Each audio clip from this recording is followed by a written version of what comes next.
امام ترمذی رحمۃ اللہ علیہ نے حدیث نقل کی ہے جس کے راوی حضرت عبداللہ بن عمر رضی اللہ عنہ ہے۔ فرماتے ہیں کہ جناب رسول اللہ صلی اللہ علیہ وسلم سے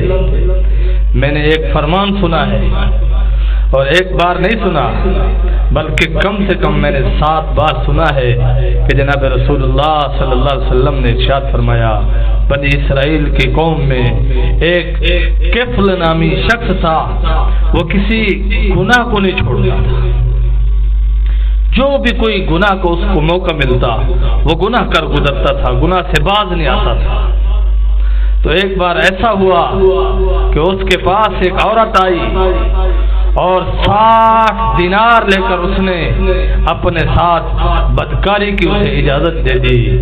اور وہ عورت جب اس کے ساتھ تنہائی میں آ گئی، ایک کمرے میں آ گئی، تو اس کے ساتھ جب بیٹھی وہ اس طرح بیٹھا جیسے عورت کے ساتھ ہم بستری کی جاتی ہے۔ جیسے ہی وہ اس طرح بیٹھا اس عورت کی چیخ نکل گئی اور وہ رونے لگی۔ اس کفل نامی نوجوان نے پوچھا، تمہیں کس چیز نے رلایا ہے؟ کیا چیز ہے جس کی وجہ سے تو رونے پر مجبور ہو گئی؟ کیا میں نے تمہیں مجبور کیا ہے؟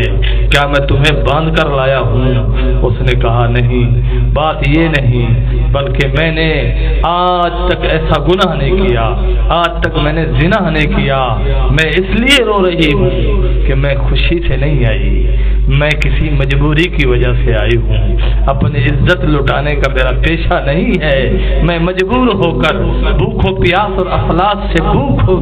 مجبور ہو کر آپ کے پاس آئی ہوں۔ تو کفل نامی شخص پیچھے ہٹ گیا اور اس نے کہا، جی یہ جو میں نے آپ کو 60 دینار دیے یہ بھی آپ لے جاؤ، آپ کے جو کام لگتے ہیں لگاؤ۔ پھر اس شخص نے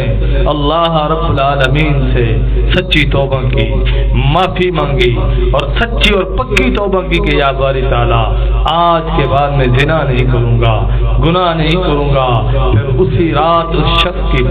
وفات ہو گئی، اور وہ شخص جب فوت ہو گیا تو فرمایا صبح جب لوگوں نے جا کر اس کو دیکھا، اس کے دروازے پر لکھا ہوا تھا، قد غفر اللہ للکفل، اللہ نے کفل کو معاف کر دیا ہے، کفل کی بخشش کر دی ہے۔ تو میرے دوستو، زنا پر قدرت کے باوجود کفل نے گناہ چھوڑ دیا، کوئی رکاوٹ نہیں تھی، کوئی مجبوری نہیں تھی، کوئی پریشانی نہیں تھی، 100% اس کو زنا پر قدرت تھی،